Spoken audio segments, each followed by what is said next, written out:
Prime Minister slams budget critics as anti-people. Promises family cures for Moldovi budget tea workers within a 1 year. Life sentence for Monir in child rape case. Death penalty awarded to Abir for Hayat murder. And Human Rights Watch condemns India's illegal border pushing attempts. BGP remains on high alert along borders.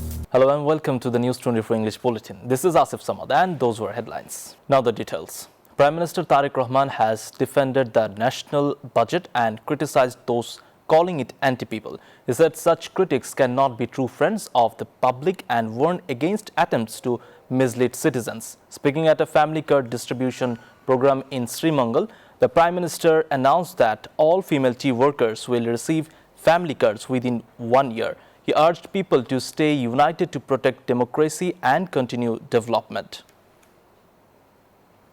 A Chittagong court has sentenced a man to life in a child rape case in Bakalia of Chattogram.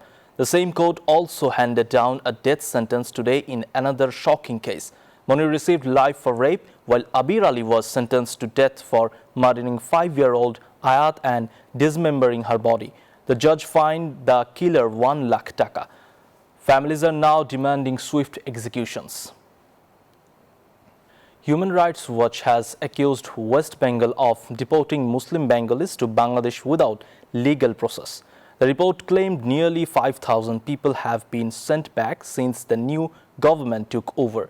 HRW warned of serious human rights violations at the border. Both Dhaka and Delhi face pressure over the issue. The organization has called for an immediate halt to such deportations.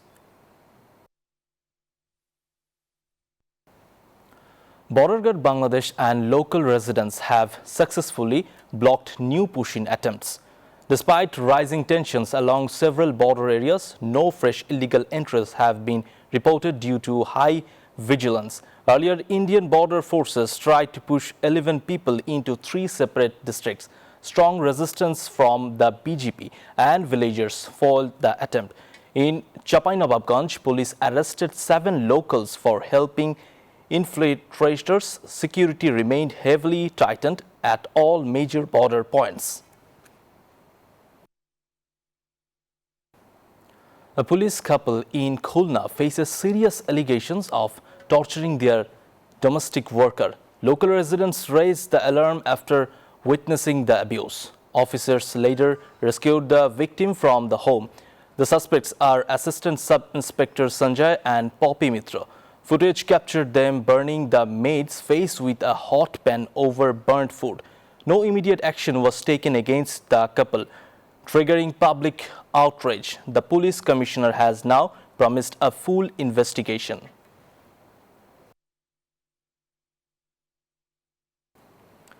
Economists and business leaders have described the new proposed budget as highly ambitious.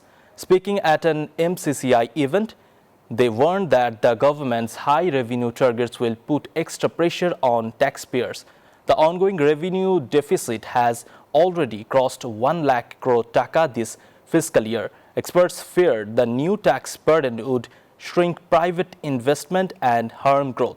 However, the Prime Minister's finance advisor promised policy consistency to boost investor confidence and confirmed a shift toward renewable energy.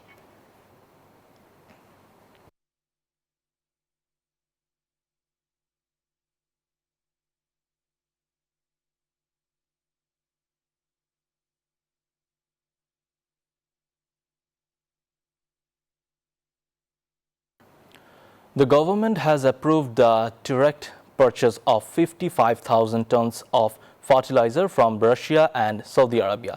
The decision was finalized during a cabinet committee meeting at the Secretariat today. Bangladesh will also establish its first 2 free trade zones in Chittagong and Matarbari. Spanning 600 acres, these custom-free hubs aim to boost foreign investment. Additionally, the cabinet cleared plans to import energy from the spot market to fuel the economy. Education Minister Dr. A.N.M. Ehsanul Haq Milan said the national curriculum must become more project-based. He stressed that students need practical skills to prepare for the modern job market. Speaking at Jagannath University, the minister revealed that education received the highest priority in the new budget. He urged universities to focus on vocational training and skills-based learning. He concluded that the country must turn its population into skilled human resources.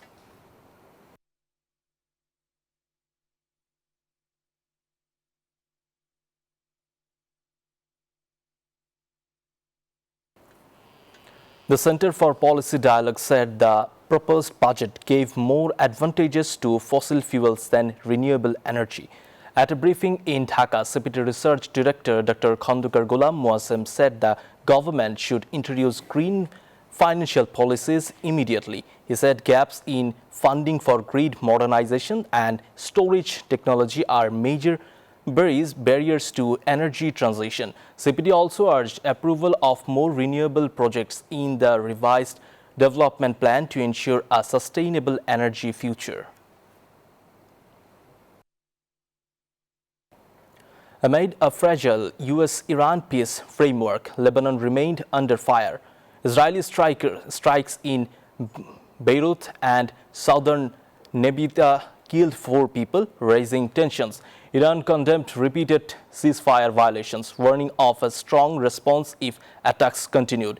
US President Donald Trump criticized Israeli Prime Minister Benjamin Netanyahu, urging restraint over Lebanon operations. Meanwhile, G7 leaders called the deal a historic opportunity to curb Iran's nuclear program through escalating violence threatens regional stability and peace prospects.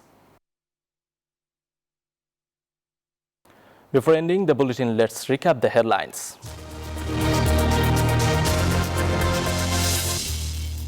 Prime Minister slams budget critics as anti-people, promises family cares for Maulabhibajar tea workers within a year.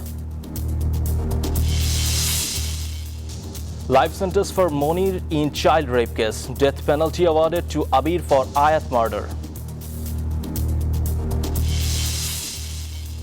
And Human Rights Watch condemns India's illegal border push in attempts. BGP remains on high alert along borders.